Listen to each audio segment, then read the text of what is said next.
নমস্কার। বাংলা সেরা গল্পে সবাইকে জানাই স্বাগত। শুরু করছি সাহিত্যিক বিমল মিত্রের লেখা গল্প নীল নেশা।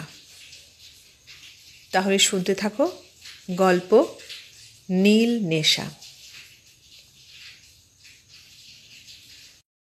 রায়সাহেব মৃত্যুঞ্জয় চট্টোপাধ্যায়ের শ্বশুরও রায়সাহেব। রায়সাহেব J.D. ব্যানার্জি। শ্বশুর জামাই দুজনেই রায়সাহেব। এমন যোগাযোগ সচরাচর দেখা যায় না, কিন্তু শ্বশুর জামাই দুজনের বহু দুর্ভাগ্যের ফলেই বুঝি এমন ঘটেছিল। ঘটনাটি ঘটেছিল পাটনায়। মৃত্যুঞ্জয় চট্টোপাধ্যায় তখন পাটনা সেক্রেটারিয়েটের সামান্য একজন সুপারভাইজার থেকে পদোন্নতি পেয়ে সুপারিনটেন্ডেন্ট। শহরে এবং অফিসে বেশ প্রতিপত্তি তার। সামনের সব কটা উন্নতির ধাপ চোখের সামনে জ্বলজ্বল করছে।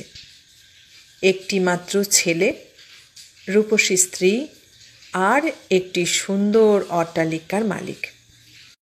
ব্যাংকের টাকায়, স্বাস্থ্যের জৌলুসে, প্রতিপত্তির পসারে মৃত্যুঞ্জয় চট্টোপাধ্যায়ের বৃহস্পতি তখন তুঙ্গেই বলতে হবে। সেই সময়ে সেই 14 বছর আগে চাকরি খুইয়ে রায়সাহেব J.D. ব্যানার্জি মেয়ের কাছে এলেন। সঙ্গে আরও 3টি অবিবাহিতা মেয়ে, জটি, লটি আর রুবি। জটি, লটি আর রুবিকে নিয়ে মিলির বাড়িতে এলেন। মিলি বড় মেয়ে। মৃত্যুঞ্জয় চট্টোপাধ্যায় স্টেশনে গিয়েছিলেন মিলিকে নিয়ে। শ্বশুরকে চিনতেন। রাশভারী, শৌখিন, সাহেবী মেজাজের লোক। সস্ত্রীক রিসিভ করতে না গেলে কি ভাববেন তিনি। শীতকাল সেটা। তার পেটেন্ট স্যুট সাহেব বাড়ির অভিজ্ঞ টেলারের তৈরি। হাতে স্টিক, বাটন হলে বোকে, মাথায় ফেল্ট হ্যাট বাঁকানো, মুখে লম্বা চুরুট। চায়ের টেবিলে মিলি বললে, তুমি তাহলে চাকরি ছেড়ে দিলে বাবা? সেই সময় 14 বছর আগে চাকরি ছেড়ে দেওয়া চারটিখানি কথা নয়। বিশেষ করে জটি, লটি, রুবির তখনও বিয়ে দিতে হবে। সারা জীবন মোটা মাইনে পেয়েছেন আর 2 হাতে খরচ করেছেন। না করেছেন একটা বাড়ি, না জমিয়েছেন টাকা। কেবল লাঞ্চ, পার্টি আর স্যুট। মিলির কথার উত্তরে বলেন, চাকরি আর করব না রে মিলি। তাহলে? কথাটা বলতে গিয়ে বড় মেয়ের গলায় যেন আটকে গেল। বাহ, তা তোরা আছিস কি করতে? বলে হাসতে হাসতে চুরুট ধরালেন একটা। তারপর বললেন, আমি বুড়ো বাপ সারা জীবন চাকরি করি, এইটাই তুই চাস নাকি? কথাটা বলে মিলি, জটি, লটি, রুবি শেষ পর্যন্ত জামাই মৃত্যুঞ্জয়ের মুখের ওপর চোখ বুলোলেন। কিন্তু কেউ হাসলে না দেখে নিজেই হো হো শব্দে হেসে উঠলেন। তারপর চায়ে চুমুক দিয়ে বললেন, এ কি চা রে মিলি? কত করে পাউন্ড? ফ্লেভার নেই তো তেমন। আর চোখে স্বামীর দিকে চেয়ে মিলি কুণ্ঠিত হয়ে বললে, কেন বাবা, এ তো দামি চা। তা হোক গে দামি, আমার জিভে এ চা চলবে না মা। ঘাড় নাড়তে লাগলেন রায়সাহেব J.D. ব্যানার্জি, সদ্য কলকাতা ফেরত। পাটনার পাড়া গিয়ে মেয়ে জামাইকে ফ্যাশন শেখাবার অধিকার আছে বই কি তার। আর এক কাপ ডিশও চলবে না। আর কিছু না হোক, চাটা বাবু আমাকে দিয়ে পছন্দ করিয়ে কিনো। চাটাই যদি পছন্দ মতো না খেলুম, তাহলে বেঁচে থেকে লাভ। কিন্তু দেখা গেল রায়সাহেব J.D. ব্যানার্জির কিছু পছন্দ হওয়াই ভারী শক্ত। লুঙ্গি দিয়ে কখনো জানলা দরজার পর্দা হয়? মৃত্যুঞ্জয়ের দেখছি সবই পাটনাই টেস্ট। বাড়ি করেছ, কিন্তু ডাইনিং হলের স্ট্যান্ডার্ড সাইজই জানো না। ড্রয়িং রুমে জর্জ দি ফিফথের ছবি রেখেছ, কিন্তু কুইন মেরির ছবিটা নেই পাশে। ইংরেজদের চরিত্রে এইটে পাবে না। এই সেন্স অফ প্রপোর্শনের অভাব। আহা, তোমাদের কিচেনের পজিশনটাই ঠিক হয়নি। কিচেন হবে নর্থ ইস্ট কর্নারে। মৃত্যুঞ্জয়ের দেখছি সুপারিনটেন্ডেন্ট হলে কি হবে। পরদিন থেকে রায় সাহেব জেডি ব্যানার্জি সংস্কারে লেগে গেলেন। জটি, লটি আর রুবি আদেশ পালন করে। মৃত্যুঞ্জয় চট্টোপাধ্যায়ের বাড়ির সামনে গেটে ট্যাবলেট লাগানো হলো। পালিশ করা সেগুন কাঠের বোর্ডের ওপর রায় সাহেব জেডি ব্যানার্জি লেখা। বিকেলবেলা ড্রেসিং গাউন পরে একবার বাগানে দাঁড়িয়ে দেখেলেন। তারপর নিজের চুরুটের আর চায়ের ব্র্যান্ড লিখে চাকরকে বাজারে পাঠানো হলো। নতুন নেটের পর্দা এলো দরজা জানালার জন্যে। মৃত্যুঞ্জয়ের সঙ্গে থেকে থেকে মিলিটারও টেস্ট খারাপ হয়ে গেছে। মিলির টেস্ট, মৃত্যুঞ্জয়ের টেস্ট বদলাবার চেষ্টায় লেগে পড়লেন জীবন পণ করে রায় সাহেব জেডি ব্যানার্জি প্রথম দিনটি থেকে। মিলি বললে, ওপরের দক্ষিণের ঘরটাতেই তোমার থাকবার ব্যবস্থা হলো বাবা। বাড়ির শ্রেষ্ঠ ঘর সেটা। ঘরখানা গোছানো হলো, রায় সাহেবের পছন্দ মতো গোছানো হলো। শোবার খাটের পাশে হোয়াট নট, চিঠি লেখবার টেবিল একটা জানলার দিকে মুখ করে, একটা টিপয়, আর খাটের দিকে মুখ করে বসানো ড্রেসিং আলমারি। রায় সাহেব বললেন, লর্ড কিচেনারের বেডরুম এই রকম সিম্পল ছিল। তখন কি মিলি জানতো না মৃত্যুঞ্জয় চট্টোপাধ্যায় জানতেন? কেউ জানত না। জটি, লটি, রুবিও জানত না যে 14 বছর রায় সাহেব এই বাড়িতে থাকবেন। শুধু থাকা নয়, সদম্ভে সগৌরবে মাথা উঁচু করে থাকবেন। দেশি ইংরেজি একখানা দৈনিক পত্রিকা আসত মৃত্যুঞ্জয় চট্টোপাধ্যায়ের বাড়িতে। তিনি বাতিল করে দিলেন। 20 বছর হোয়াইটম্যানে সহ সম্পাদকের চাকরি করে এসেছেন। ওইটে চাই। হোয়াইটম্যান আসতে লাগলো পরদিন থেকে। চায়ের টেবিলে পরোটা বা অমনি কিছু একটা হতো। রায় সাহেব জেডি ব্যানার্জি আপত্তি করলেন, তোদের এইটে ভারী খারাপ সিস্টেম মিলি। টেবিলে খাবি অথচ লুচি পরোটা। 2-3 টাকা বেশি পড়ে বটে, কিন্তু বেকারিতে বলে রাখলেই রোজ সকালে কেক বা পেস্ট্রি দিয়ে যায়। কোনো হাঙ্গামা নেই, কত পরিশ্রম বাঁচে। পরদিন থেকে তাই হলো। বাথরুমটা সাজানো হলো নতুন করে। বিলিতি টুথপেস্ট, বুরুশ, হেয়ার অয়েল আর সাবান, বাজারের শ্রেষ্ঠ জিনিস সব। টেবিলে উঠল বিলিতি লেটার প্যাড। মিলির বাবা মৃত্যুঞ্জয়ের শ্বশুর, রায় সাহেব শ্বশুর, শৌখিন ইংরেজি জানা পাকা সাহেব শ্বশুর। খাতিরের কোনো ত্রুটি রাখলেন না জামাই। সেক্রেটারিয়েটের বন্ধুবান্ধব আসে বাড়িতে। মৃত্যুঞ্জয় চট্টোপাধ্যায় আলাপ করিয়ে দেন, ইনি আমার শ্বশুর, রায় সাহেব জেডি ব্যানার্জি। চুরুটটা মুখে লাগিয়েই রায় সাহেব জেডি ব্যানার্জি মাথা নাড়েন। ভোরবেলা শার্টের গলায় টাই থাকে না, কেমন যেন খালি গা মনে হয় তার। বলেন, মেজর উইন্সফোর্থ যেবার বেঙ্গল গভর্নরের মিলিটারি সেক্রেটারি, সেইবার আমি রায় সাহেব হলুম। কিন্তু এখন রায় সাহেবিটাও ছ্যাঁছ্যা হয়ে পড়েছে। রামা, শ্যামা, ডিক, হ্যারি সবাই পাচ্ছে। কোনো ইজ্জতই রইল না আর আমাদের। তারপরেই প্রশ্নকর্তা যদি প্রশ্ন করেন তো ভালোই, না হলে নিজের রায় সাহেব হওয়ার ইতিহাসটা নিজেকেই বলতে হয়।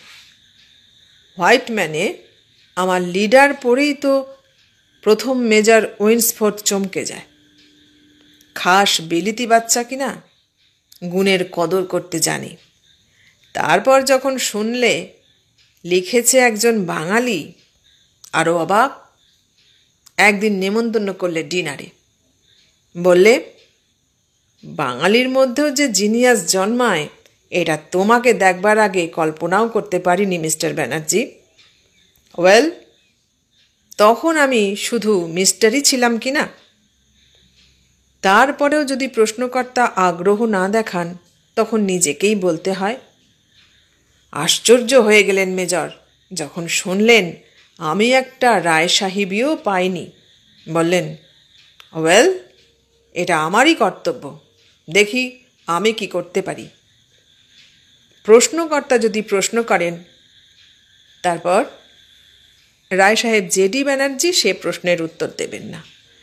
চুরুটটাকে দাঁতে চেপে সেইখানে বসেই বহুদিন আগে শেখা মেজর উইন্সফোর্থের সুরে অনুকরণ করে চিৎকার করবেন, মহারাজ, চা। আগে হাতে করে চায়ের কাপ দেওয়া হতো। রায় সাহেব আসার পর ট্রের বন্দোবস্ত হয়েছে। বিকেলবেলা একটা পর্ব আছে রায় সাহেবের, সামান্য পর্ব নয়, ঝাড়া ঘণ্টাখানেক লাগে। তখন বেরোয় আলমারি থেকে নিভাঁজ স্যুটগুলো। একটা একটা করে মিলি কিংবা জটি, লটি, রুবি যে কেউ নামিয়ে দেয়। যেটা কাল পড়েছেন আজ সেটা পড়তে নেই। সবগুলো বিছানার ওপর পরপর বিছিয়ে দিতে হবে। রায় সাহেব জেডি ব্যানার্জি একটা সেট বেছে নেবেন তারই মধ্যে থেকে। কোনো দিন ওয়ালনাটের স্টিক, কোনো দিন অ্যাশ কাঠের। স্যুটের সঙ্গে যেন ম্যাচ করে। মাথায় light navy blue felt hat আর ঝকঝকে চকচকে দাঁতে কামড়ানো চুরুট। পায়ে পেটেন্ট লেদার শু। হাতের 5টা আঙুলের মতন ওই চুরুটটা ছিল তার শরীরের সঙ্গে একাত্ম। বাথরুমে যাবার সময়ও মুখে থাকত চুরুট। মিলির মনে পড়ে না বাবাকে কখনো চুরুট ছাড়া দেখেছে। কোথাকার কোন লর্ড সালসবারি নাকি মারা যাবার পর হিসেব করে দেখা হয়েছিল জীবনে যত চুরুট তিনি খেয়েছেন তা জোড়া দিলে 6 মাইল লম্বা হয়। তাছাড়া চুরুট খেলে আত্মবিশ্বাস বাড়ে। সেই লর্ড সালসবারি বলেছিলেন, ইতিহাসে কোনো চুরুটখোরের আত্মহত্যার রেকর্ড নেই। রায় সাহেব জেডি ব্যানার্জি বলতেন, চুরুট খেতে শেখান আমাকে মিস্টার অকিনলেক। এদিকে তো পণ্ডিত লোক, ইংরেজি মাস্টার, ইংরেজি ভাষাটা গুলে খেয়েছিলেন। ওদিকে চুরুট খান আমার মতো। তাঁর কাছেই তো এই ইংরেজি বিদ্যেটা আর চুরুট খাওয়ার হাতে খড়ি আমার। স্যুট পরে ছড়িটা ফেলতে ফেলতে যারা পাটনার রাস্তায় রায় সাহেব জেডি ব্যানার্জিকে হাঁটতে দেখেছে তারা জানে সেই মন্থর অথচ দ্রুত চালের মুভমেন্ট, প্রতি পদে সেই ইলাস্টিক স্টেপ। দেখেই মনে হবে যেন বিরাট গাড়ি, বিরাট বাড়ি সবই আছে, সমাজে সংসারে যেন সুউচ্চ প্রতিষ্ঠায় অধিষ্ঠিত। শুধু স্বাস্থ্যের খাতিরে একটু পদচারণা করতে বেরিয়েছেন। 1 মাস পরেই হতাশার সুর বেজে উঠল। না রে মিলি, যা দেখলুম তোরা পাটনায় কি সুখেই আছিস, এতদিনের মধ্যে একটা ভদ্রলোক নজরে পড়ল না। পেস্ট্রির ডিশটা বাবার দিকে এগিয়ে দিয়ে চা ঢালতে ঢালতে মিলি বললে, কেন বাবা? ওই তো ইয়েরা রয়েছেন, হরসিংপুরের জমিদার জনকবাবুরা রয়েছেন, সব ভাই কটা বিয়ে পাস। তারপর মুন্সেফ রঘুবীর প্রসাদ বিলেত ফেরত।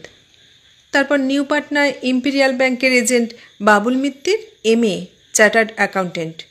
রণধীর চৌহান। আরে ছি ছি, ওদের তুই বলিস ভদ্রলোক? চায়ের কাপটা ঠোঁটে তুলতে গিয়ে একটা শ্রাগ করলেন রায় সাহেব জেডি ব্যানার্জি। কেউ ইংরেজির জানে না, হোয়াইট ম্যান পড়ে না, আবার পলিটিক্স নিয়ে তর্ক করতে আসে। ইংরেজি জানার লোক গোটা ভারতবর্ষেই তো আছে মাত্র 2.5টে। একটা তোদের গান্ধী, একটা টেগোর, আর আধখানা যে কে তার বলা হলো না। হঠাৎ যেন স্বগতোক্তির সুরেই রায় সাহেব বললেন, ইংরেজিটা কি অত সহজ রে? তা যদি হতো। এই দেখ না, আজকের হোয়াইট ম্যানেই তো 4টে ইংরেজির ভুল ধরেছি। ইংরেজি ভাষাটাই জানতেন রায় সাহেব জেডি ব্যানার্জি। তিনি নিজেই একদিন বলেছেন, কেমন করে শিখলেন বিদ্যেটা। ওটা বড় অদ্ভুত ভাষা নাকি। ভাবতে হয়, পড়তে হয়, লিখতে হয়, স্বপ্ন দেখতে হয়। অনেকের আবার তাতেও হয় না। ওটা অনেকটা কবি হওয়ার মতো। সবাই কি চেষ্টা করলেই কবি হতে পারে? তেমনি সবাই চেষ্টা করলেও ইংরেজি শিখতে পারে না। ওটা একটা ভগবান দত্ত ক্ষমতা। না হলে তো রামা, শ্যামা, টম, ডিক, হ্যারি সবাই শিখে ফেলে বসে থাকতো। ইংরেজিটা কি অত সহজ রে? কথাগুলো অনেকটা ধমকের মতো। না জেনে মিলি তার বাবাকে অন্য সকলের সঙ্গে সমান পর্যায়ে নামিয়ে ফেলেছে। কিন্তু বড় শিশুর মতো সরল মন রায় সাহেব জেডি ব্যানার্জির। কিছু মনে রাখেন না। বোধহয় প্রায়শ্চিত্তস্বরূপ পরের দিন মিলি নিজে বাজারে গিয়ে বাবার পছন্দ করা চুরুট আর 1 বাক্স আনিয়ে দিলে। কিন্তু হোয়াইট ম্যানের 20 বছরের চাকরিটা যাওয়ার পেছনে একটা ইতিহাস আছে। যার ধ্যান জ্ঞান স্বপ্নই হলো ইংরেজি, ইংরেজির ভুল তিনি সইবেন কেমন করে? ভুল দেখলে সইতে পারতেন না, তা সে স্বয়ং এডিটরেরই হোক আর নিজেরই হোক। একবার নিজেরই একটা ভুল ধরা পড়ল। উফ, সে কি আত্মগ্লানি! ছাপার অক্ষরেও বেরিয়ে গেল সেটা। সাধারণ পাঠকরা কেউই ধরতে পারলে না বটে, এডিটরও পারেনি। কিন্তু যেটা ভুল সেটা তো ভুলই। কেউ ধরতে পারুক আর না পারুক, নিজেকে তিনি ক্ষমা করবেন কি করে? নিজের কাছে কি কৈফিয়ত দেবেন তিনি? গল্প হচ্ছিল ডিনার খেতে খেতে। জটি, লটি, রুবি আর মিলি, আর ওদিকে মৃত্যুঞ্জয় চট্টোপাধ্যায়, পাটনা সেক্রেটারিয়েটের সুপারিনটেন্ডেন্ট। মৃত্যুঞ্জয় চট্টোপাধ্যায় বললেন, তারপর? মিলিও চচ্চড়ির ডাঁটা চিবানো থামিয়ে বললে, তারপর কি করলে বাবা? স্যুপের চামচটা মুখ থেকে নামিয়ে ন্যাপকিন দিয়ে 2টো ঠোঁট মুছে নিলেন। তারপর আধ খাওয়া চুরুটটা মুখে দিয়ে আবার ধোঁয়া ছাড়লেন লম্বা করে। বললেন, ঠিক করলাম আত্মহত্যা করব। আত্মহত্যাই আমার একমাত্র প্রায়শ্চিত্ত। বোঝো, আমরা সে যুগে কতখানি জীবন দিয়ে ভালোবাসতুম ইংরেজি ভাষাকে। যাকগে, কিন্তু শেষ পর্যন্ত আত্মহত্যা করা হলো না। চমকে উঠেছে মিলি। কিন্তু মৃত্যুঞ্জয় চট্টোপাধ্যায় নিজের মনেই নিঃশব্দে খেতে লাগলেন। ছোট মেয়ে রুবি আর চাপতে পারলে না কৌতূহল। বললে, কেন বাবা, ধরা পড়ে গেলে বুঝি? চুরুটটা টানতে টানতে থেমে ধোঁয়া ছেড়ে বললেন, এই চুরুটটাই আমাকে বাঁচিয়ে দিলে শেষ পর্যন্ত। লর্ড সেলসবেরির কথাটা মনে পড়ল। কোনো চুরুটখোর আত্মহত্যা করেছে ইতিহাসে এমন ঘটনা তো পাওয়া যায় না। রায় সাহেব জেডি ব্যানার্জি 1 স্লাইস রুটি ছুরি দিয়ে কাটতে লাগলেন। তারপর এলো ডানকান সাহেব, স্কচের বাচ্চা, জাঁদরের লোক, কিন্তু ইংরেজি ভুল ধরলাম একদিন। অতি সাধারণ ভুল। সাহেবের হাতে অমন ভুল বড় একটা দেখা যায় না। তর্ক হলো, এডিটর বলে ঠিক, অ্যাসিস্ট্যান্ট বলে ভুল। রায় সাহেব রুটি কামড়ালেন, তারপর বাঁ হাতের কাঁটা দিয়ে মাংস তুলে মুখে পড়লেন। দিলাম চাকরি ছেড়ে। মৃত্যুঞ্জয় চট্টোপাধ্যায় তখনও রায় সাহেব হননি। বললেন, এই সামান্য কারণে চাকরি ছেড়ে দিলেন আপনি? একে তুমি সামান্য বলছো মৃত্যুঞ্জয়? যেটা সত্যি কথা সেটা ডানকান সাহেব জানুক, আর কারুর জানবার দরকার নেই। সেই সামান্য কারণে রায় সাহেব জেডি ব্যানার্জি 700 টাকার চাকরি ছেড়ে কলকাতা ছেড়ে জটি, লটি আর রুবিকে নিয়ে এখানে চলে এলেন মিলির বাড়িতে। নাইবা থাকলো টাকা, 700 টাকা মাইনের চাকরি। মিলি আছে, মৃত্যুঞ্জয় চট্টোপাধ্যায় পাটনা সেক্রেটারিয়েটের সুপারিনটেন্ডেন্ট আছে। জটি, লটি, রুবির বিয়ে মিলিই দেবে। তার ডিনার, কেক, পেস্ট্রি, চুরুট, চা, স্যুটের খরচ মিলিই দেবে। এ সবই 14 বছর আগেকার ঘটনা। সেই সকালবেলা ঘুম থেকে উঠে বিছানায় আধশোয়া অবস্থায় বাসি মুখে বেডটি খাওয়া, তারপর ড্রেসিং গাউনটা গায়ে চড়িয়ে চুরুট ধরানো, হোয়াট নট থেকে হোয়াইট ম্যান নিয়ে পড়া, পায়জামা পরা পা দুটো হোয়াট নটের গায়ে লাগিয়ে দেওয়া আর কাগজ পড়া, পুঙ্খানুপুঙ্খ বিশ্লেষণ করে পড়া, হাতের ফাউন্টেন পেন দিয়ে মার্জিনে দাগ দেওয়া, কোথাও ছাপার ভুল থাকলে তা দাগিয়ে দেওয়া, এই কাজেই লাগে 2 ঘন্টা। এ সময়ে রায় সাহেবকে পৃথিবী ভুলে যেতে হয়। এই 2 ঘন্টা তিনি অখণ্ড মনোযোগ দিয়ে ছোট ছোট অক্ষরের সমুদ্রে ডুবে যান। তারপর পড়া, ভাবা, দাগ দেওয়া যখন শেষ হয় তখন লেটার প্যাড নিয়ে লেখবার টেবিলে গিয়ে বসেন, চিঠি লিখতে বসেন। লম্বা শুধু ইংরেজি চিঠি, হোয়াইটম্যানের সম্পাদকের নামে। 20 বছর হোয়াইটম্যানে চাকরি করে এসেছেন, লেখার প্রুফ দেখেছেন। এ কাজে তিনি অভ্যস্ত, সিদ্ধহস্ত বলা চলে। সেই অভিজ্ঞ কলম নিয়ে লিখে চলেন। চিঠির আকারে জানিয়ে দেন সম্পাদককে কোথায় সেদিনকার কাগজের সম্পাদকীয়তে ছাপার ভুল নয়তো ইংরেজির ত্রুটি। বিস্তারিত সমস্ত আলোচনা, মতবাদ নিয়ে, কাগজের পৃষ্ঠা সংখ্যা নিয়ে, বিজ্ঞাপন নিয়ে, কাগজের প্রচার নিয়ে। কাগজের একজন শুভাকাঙ্ক্ষীর মতো ডাক খরচা দিয়ে দিয়ে 14 বছর ধরে দিনের পর দিন এমনি সমালোচনা, মৌখিক নয় লিখিত। এ যেমন বিস্ময়কর তেমনি কৌতুকজনক। তারপর সেই চিঠি ডাকে দিয়ে আসা। যেসে গেলে চলবে না, মহারাজকে নিজের রান্না ফেলে চিঠি ফেলে আসতে হবে। একমাত্র বিশ্বাসী লোক সেই। চিৎকার করে ডাকবেন, মহারাজ! রায় সাহেবের মেজাজি গলার আওয়াজে সমস্ত বাড়ির ঘরগুলো গম গম করে ওঠে। মৃত্যুঞ্জয় চট্টোপাধ্যায় তখন অফিস যাবেন। ঠাকুর চাকর সবাই ব্যস্ত, মিলিও ব্যস্ত স্বামীর তদারকে। হাতের কাছে গুছিয়ে দিতে হবে জামা, কাপড়, গেঞ্জি, রুমাল, চাবি সমস্ত। সেই ব্যস্ত আবহাওয়ায় মৃত্যুঞ্জয় চট্টোপাধ্যায় ডাকলেন, মহারাজ! মিলি বললে, মহারাজ নেই। কোথায় যায় অফিসে যাবার সময়? মিলি বলে, বাবা পাঠিয়েছেন ডাকের চিঠি ফেলতে। রায় সাহেব জেডি ব্যানার্জি নিজে পাঠিয়েছেন, সুতরাং মহারাজের কোনো দোষ নেই। কিন্তু এখন তিনি অফিসে যাচ্ছেন, তিনি এ বাড়ির মনিব। তিনি অফিসে চলে যাবার পরই চিঠি ফেলতে পাঠালে হতো। কিছু বললেন না মৃত্যুঞ্জয় চট্টোপাধ্যায়, কিন্তু যেন কেমন বিরক্ত হলেন। অন্তত স্বামীর মুখ দেখে মিলির তাই মনে হলো। আর একদিনের ঘটনা।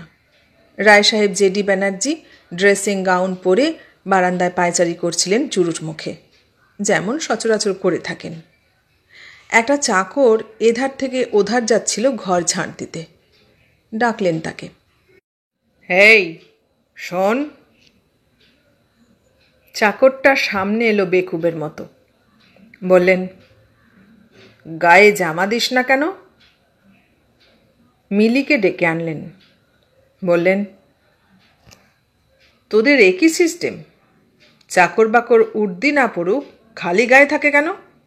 একটা গেঞ্জি জোটে না? সেই সময়ে একদিন 1 জানুয়ারি তারিখে খবর বেরুলো মৃত্যুঞ্জয় চট্টোপাধ্যায় রায় সাহেব হয়েছেন। শ্বশুর রায় সাহেবই ছিলেন, এবার জামাইও রায় সাহেব হলেন। বাড়ির গেটে আর একটা ট্যাবলেট ঝোলাবার কথা, কিন্তু কেন জানি না মৃত্যুঞ্জয় চট্টোপাধ্যায় রাজি হলেন না। সেদিন সকালেও রায় সাহেব জেডি ব্যানার্জি কাগজের উপাধির তালিকাটা পুঙ্খানুপুঙ্খভাবে পড়লেন। দেখলেন কার কার প্রমোশন হলো, নতুন কে কে জাতে উঠল। খাবার টেবিলে বসে বললেন, এ কীরকম হলো মৃত্যুঞ্জয়? আমার সময় মনে আছে টেলিগ্রাম এসেছিল 150, আর চিঠি বোধহয় 100-3, কয়েকটা কাগজে ফটোও বেরিয়েছিল। চাকরিটা রেগে ছেড়ে না দিলে রায়বাহাদুরও হয়ে যেতাম। কিন্তু তোমার বেলায় একই রকম হলো মৃত্যুঞ্জয়। আজকালের লোক গুণের কদর করতে কি ভুলে যাচ্ছে? মিলিকে বললেন, তোকে বলেছিলুম মিলি, তোদের এখানে একটা ভদ্রলোক নেই।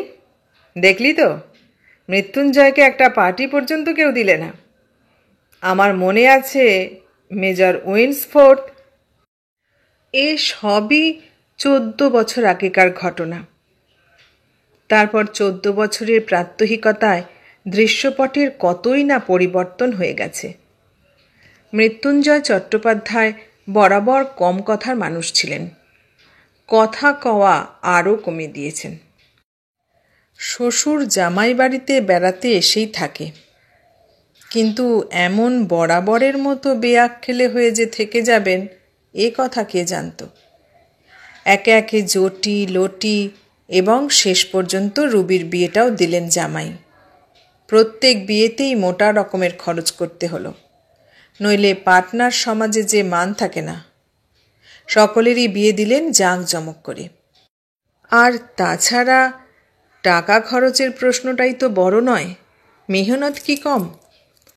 রায় সাহেব মৃত্যুঞ্জয় চট্টোপাধ্যায়ের কিছু দেনা করতে হলো, মিলির গায়ের গয়না কিছু ভাঙতে হলো, টাউনের বাইরে কিছু খোলা জমি কেনা ছিল মিলির নামে, সেটা সস্তা দরে ছেড়ে দিতে হলো। উপরে উপরে 3টি মেয়ের বিয়ে দেওয়া সামান্য কথা নয়, তবু রায় সাহেব মৃত্যুঞ্জয় চট্টোপাধ্যায় অসাধ্যই সাধন করলেন। একটি মাত্র ছেলে ছোটবেলা থেকে দেরাদুনে থেকে পড়ত। সিনিয়র কেমব্রিজ পাশ করার পর কলেজে পড়ছে সেখানে, সুতরাং খরচ পাঠানোও বেড়েছে। এত কাণ্ড ঘটেছে, এত দৃশ্যপট বদলাচ্ছে, কিন্তু রায় সাহেব জেডি ব্যানার্জি তার সেই উঁচু চূড়ো থেকে এক চুল নড়েননি। সংসারের দৈনন্দিন সচ্ছলতা অসচ্ছলতার কথা যেন তার জানবার কথা নয়। তিনি যে একজন ব্যয়বহুল গলগ্রহ সে কথা ভাববার বা বোঝবার তার অবসর নেই। জামাইকে মেয়ে দিয়েছেন বলে শ্বশুরকে ভরণ পোষণ করাও যেন জামাইয়ের অন্যতম কর্তব্য। আর তাছাড়া তিনি তো এ সংসারের একজন গর্বের ও গৌরবের পাত্র। রায় সাহেব জেডি ব্যানার্জি তিনি। চালচলনে বলনে নামধাম পরিচয়ে যে কোনো জামাই গৌরবান্বিত বোধ করবে। নিয়ে আসুক না মৃত্যুঞ্জয় 10টা নাইট, 20টা রায়বাহাদুরকে এ বাড়িতে, দেখাই যাক না তারা মোহিত বিগলিত হয় কিনা রায় সাহেব জেডি ব্যানার্জির আদব কায়দায় কেতাদুরস্ত ব্যবহারে, ঈর্ষান্বিত হয় কিনা মৃত্যুঞ্জয়ের শ্বশুর সৌভাগ্যে।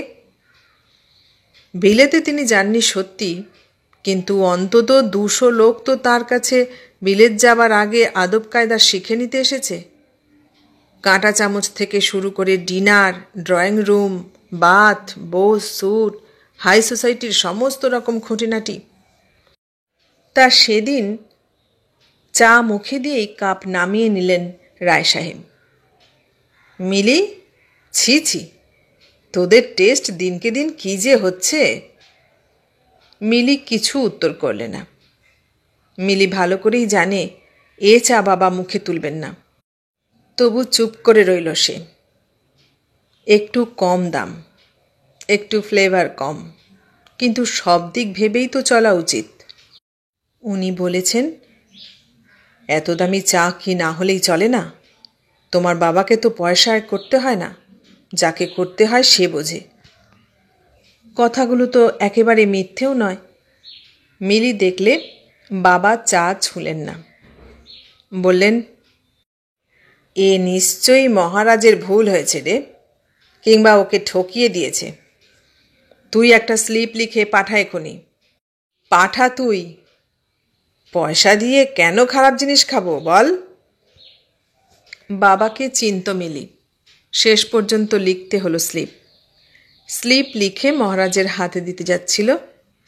রায় সাহেব জেডি ব্যানার্জি বললেন, আর ওই সঙ্গে আমার সেই চুরুটের কথাটা লিখে দে না।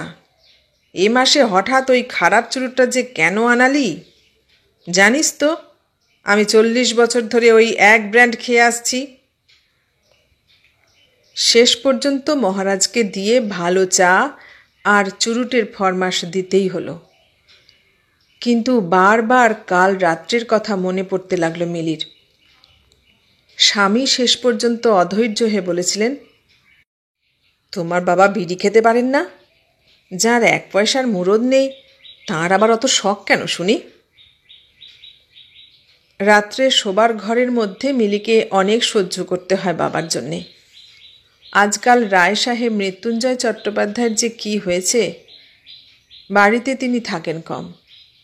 অফিসের আগে আর অফিসের পরে যতক্ষণ তার বাড়িতে থাকবার কথা, সে সময়টা কাটে তার বাগানে। রাত্রে হ্যারিকেন আর টর্চ নিয়ে চলে তার গাছের তদবির তদারক। কোনো বন্ধু এলে দেখা করেন বাগানে। মিলি সারাদিন সংসারের খুঁটিনাটি নিয়ে ব্যস্ত থাকে। আর ওদিকে রায় সাহেব জেডি ব্যানার্জি। যখন রায় সাহেব মৃত্যুঞ্জয় চট্টোপাধ্যায় অফিসে বেরিয়ে যান, তখন নেমে আসেন তিনি ওপর থেকে। চিৎকার শোনা যায় দূর থেকে, মহারাজ! অর্থাৎ আর একবার তাঁর চা চাই। সেই তখন থেকে যতক্ষণ না রায় সাহেব মৃত্যুঞ্জয় চট্টোপাধ্যায় অফিস থেকে আসেন, ততক্ষণ ঘণ্টায় ঘণ্টায় তার চা চাই। আর সেই দামি চা। সংসার ভেসে যাক, কারু পেট ভরুক আর না ভরুক, রায় সাহেব জেডি ব্যানার্জির চুরুট চা চাই। তাছাড়া সকালবেলা চাই তার নিজস্ব একখানা হোয়াইটম্যান, লেখবার প্যাড, কলম, কালি আর স্ট্যাম্প। চাই নিজস্ব brand toothpaste, toothbrush, snow powder আর মাসকাবারি হাত খরচ 20টা টাকা। প্রতি মাসের 1 তারিখে মিলি 2খানা 10 টাকার নোট বাবার হাতে দিয়ে আসে। মিলির সেদিন নজরে পড়ে। বিকেল থেকে বাবার সেদিন শুরু হয় উদ্যোগ আয়োজন। রায় সাহেব জেডি ব্যানার্জি আবার যেন তার পুরনো ফেলে আসা দিনগুলো ফিরে পান। আলমারি থেকে বেরোয় সেই সব 14 বছরের পুরনো স্যুট। কোনোটার শরীরের সঙ্গে এখন ফিট করে না। জুতোর গোড়ালি থেকে প্যান্টটা 2 ইঞ্চি ওপরে উঠে পড়েছে। জায়গায় জায়গায় পোকায় এফোঁড় ওফোঁড় করে দিয়েছে। অ্যাশ কাঠের শৌখিন ছড়িটা বেরোয় ফেল্ড হ্যাট। মাথায় ঈষৎ বেঁকিয়ে বসিয়ে দেন। হাফসোল দিয়ে দিয়ে পেটেন্ট লেদারের সুজোড়ার সে গৌরব আজ অস্তমিত। তবু মাস্টার টেলারের তৈরি সেই পোশাকে হঠাৎ রায় সাহেবের দেহটা কেমন রিজু হয়ে ওঠে, যেমন হতো 14 বছর আগে সাহেবী হোটেলে ডিনার খেতে যাবার সময়। চুরুটটা দাঁতে কামড়ে যখন বাড়ি থেকে বেরিয়ে রাস্তায় পড়েন, তখন আর ধরতে পারার কথা নয়। খাঁটি বনেদি চাল। হন নিঃস্ব জামাইয়ের গলগ্রহ। 1 দিন 8 দিন নয়, 14 বছর ধরে। তবু চালচলন দেখে বোঝা যায় ইজ্জতদার মানুষ, খানদানি আদব কায়দার মানুষ। সম্ভ্রমে মাথা নিচু হয়ে আসতে বাধ্য।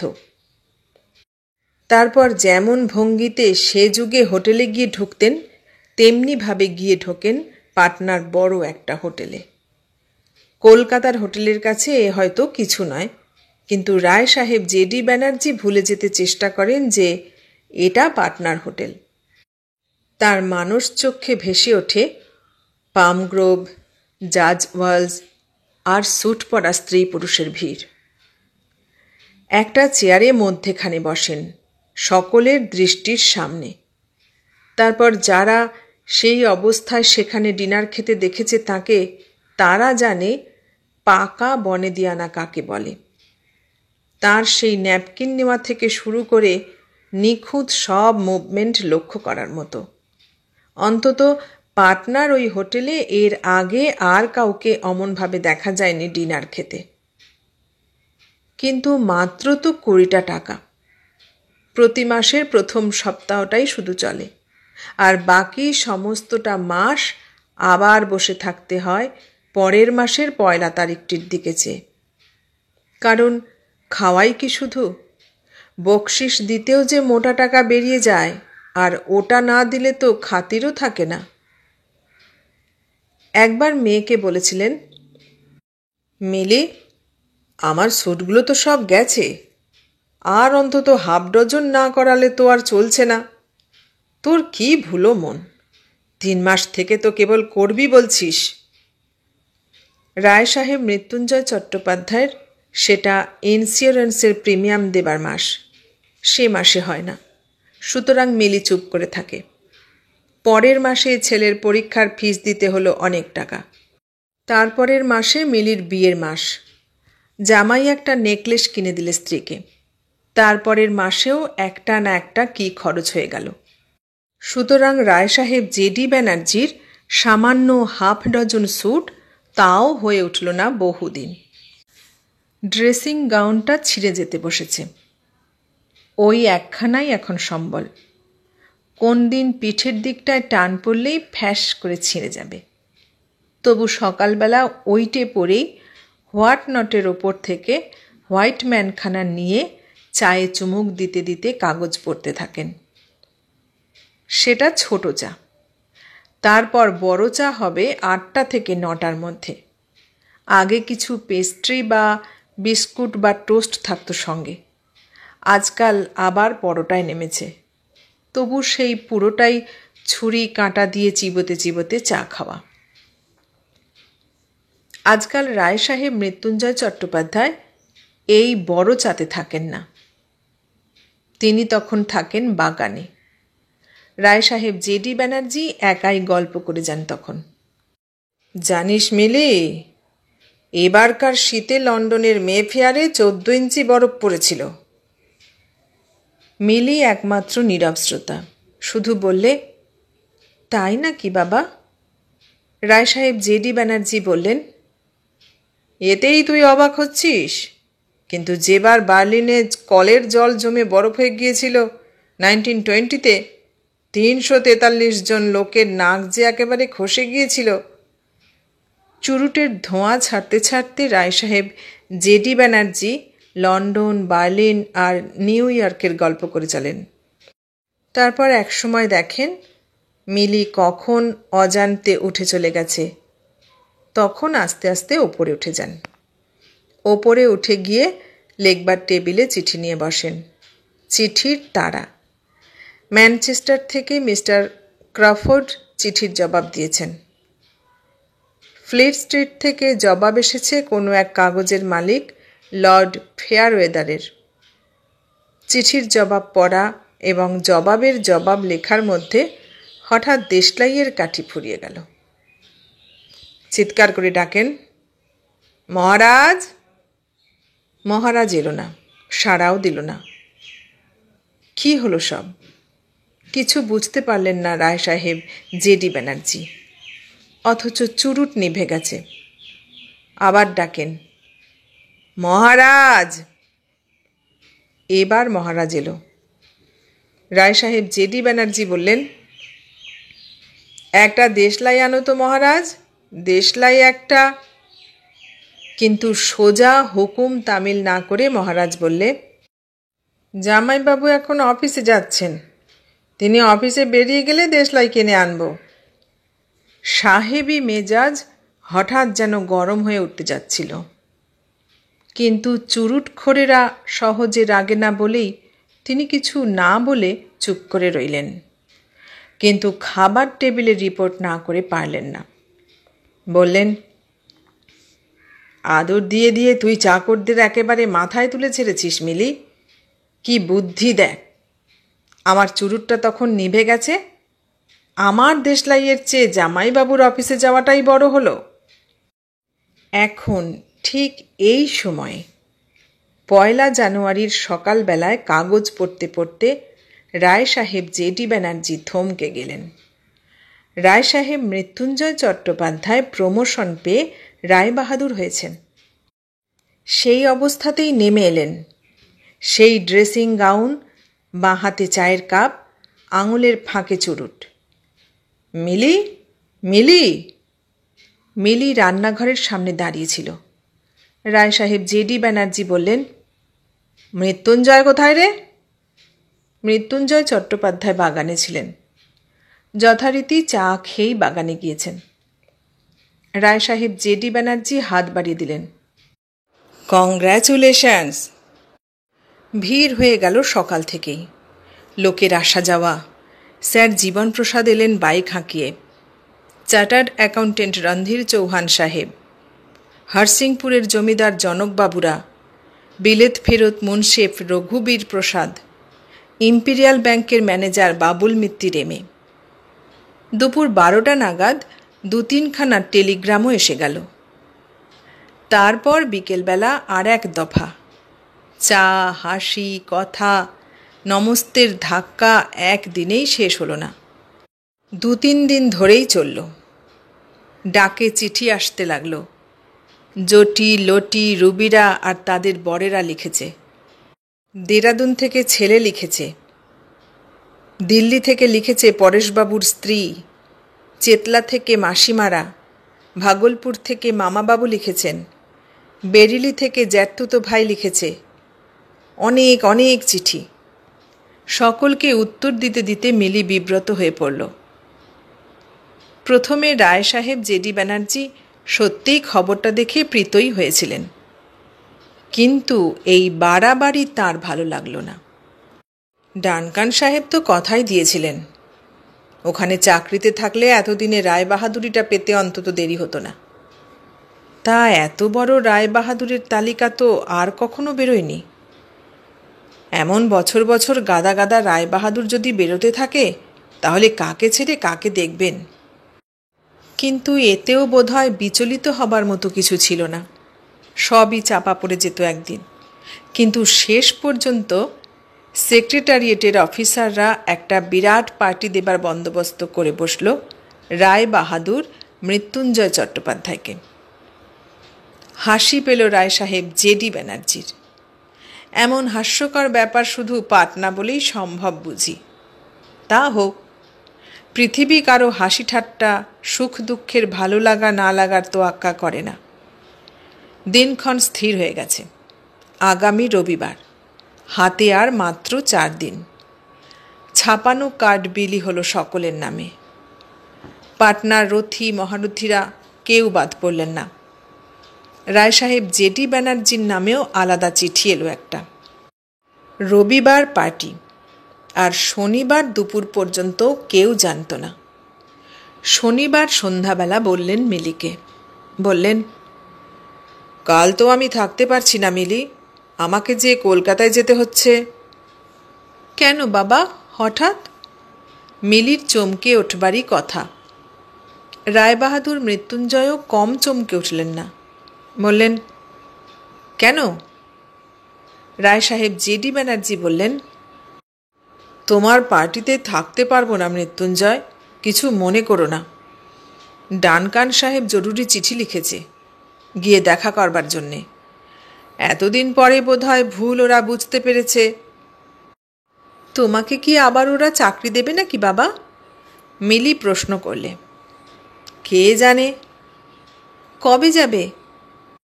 কালই সকালে। জরুরি চিঠি লিখেছে, দেরি করা উচিত নয়। তা তো বটেই, রায়বাহাদুর মৃত্যুঞ্জয় চট্টোপাধ্যায় বললেন। গুছিয়ে দিলে মিলি। রাত পোহালেই সকাল, সময় বড় কম।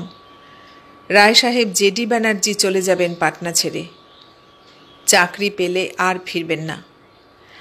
আর একটা দিন পরে গেলেই তো ভালো হতো, কিন্তু উপায় নেই। নইলে জামাইয়ের সম্মানে যে পার্টি দেওয়া হচ্ছে, তাতেই কিনা তিনি থাকতে পারবেন না। যত কিছু জিনিসপত্র নিজের বলতে ছিল রায় সাহেব জেডি ব্যানার্জির, সব গুছিয়ে বাঁধা ছাদা হলো। মিলি স্লিপ পাঠিয়ে 2 কেস চুরুটও আনালো। সকালবেলা উঠেই মিলি এসেছে বাবার ঘরে।